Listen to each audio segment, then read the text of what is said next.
This is Vipa Podcast. Thank you for joining in our morning daily devotion. After their journey through the wilderness, the Israelites entered the promised land Canaan. As time went by, the people of Israel began to dishonor God. They disobeyed the law given by God. They did not listen to God and began to serve and worship other gods. They did evil in the eyes of the Lord. The anger of the Lord burned against them, and God gave them into the hand of the Midianites for 7 years. The Midianites' oppression on the Israelites was so severe that they began to cry to the Lord for help. It is at this time the angel of the Lord comes and speaks to Gideon. He says, "The Lord is with you, mighty warrior." Gideon has difficulty in believing this, but then he realizes who he is talking to and worships God. In Judges chapter 7, verses 1 to 3, we read, "Early in the morning, Jerubbaal, that is Gideon, and all his men camped at the spring of Harod. The camp of Midian was north of them in the valley near the hill of Moreh. The Lord said to Gideon, 'You have too many men. I cannot deliver Midian into their hands, or Israel would boast against me. My own strength has saved me.' Now announce to the army, 'Anyone who trembles with fear may turn back and leave Mount Gilead.' So 22,000 men left, while 10,000 remained." In verse 12 of Judges chapter 7, we read, "The Midianites, the Amalekites, and all other eastern peoples had settled in the valley thick as locusts. Their camels could no more be counted than the sand on the seashore. Yes, the camels alone were as much as the sand on the seashore. So just imagine the number of people ready for battle against the Israelites. The Israelites were outnumbered, and in the Israel camp there were only 32,000 men. God says, 'You have too many men,' and brings the number down to 300 men. 300 men to fight against the vast armies of the Midianites and Amalekites. God gives Gideon a different strategy to fight. And before Gideon could go out to fight, God encourages Gideon. Gideon hears of the dream and its interpretation and is encouraged.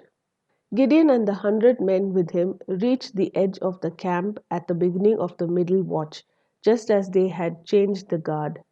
They blew their trumpets and broke the jars that were in their hands.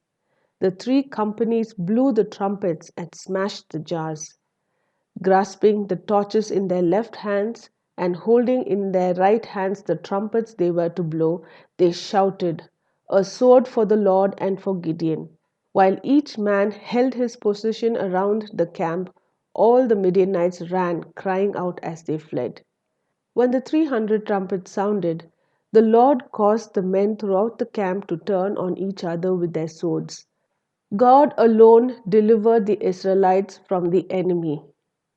The odds were against the Israelites. It was just staggering to know the ratio between their army and the Israelites' army.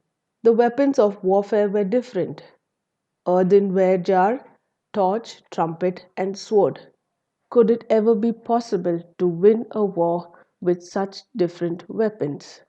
It is God and God alone who delivered Israelites from the Midianites. Through this, we see God's unlikely ways. God's ways are different. It is higher, so no one can boast against Him. What is it that we think will get us success in our lives? The right people's support, money and wealth, influence, intellect, fame, skill, and the list can go on. Sometimes we dishonor God by the way we live in disobedience to His word, and because of that, there are many troubles we face. What makes the difference? It is God's presence in our lives. God uses the weak, the unlikely to show His power and glory. Today, if you are thinking if God can use you or make your life purposeful and successful, listen to God speaking to you through His word. He assures you of His unfailing love for you, and He will give you a future and hope. The question is, will you acknowledge Him as Lord in your life and submit yourself to Him humbly? His gentle arms of love, His grace and goodness, and the sweet Holy Spirit will lead you on.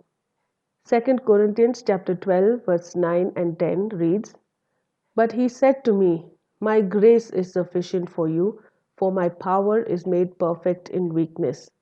Therefore I will boast all the more gladly about my weakness, so that Christ's power may rest on me. That is why, for Christ's sake, I delight in weakness, in insults, in hardships, in persecutions, in difficulties. For when I am weak, then I am strong." For more details, please contact 916364252164 or email us to info@fibaonline.org.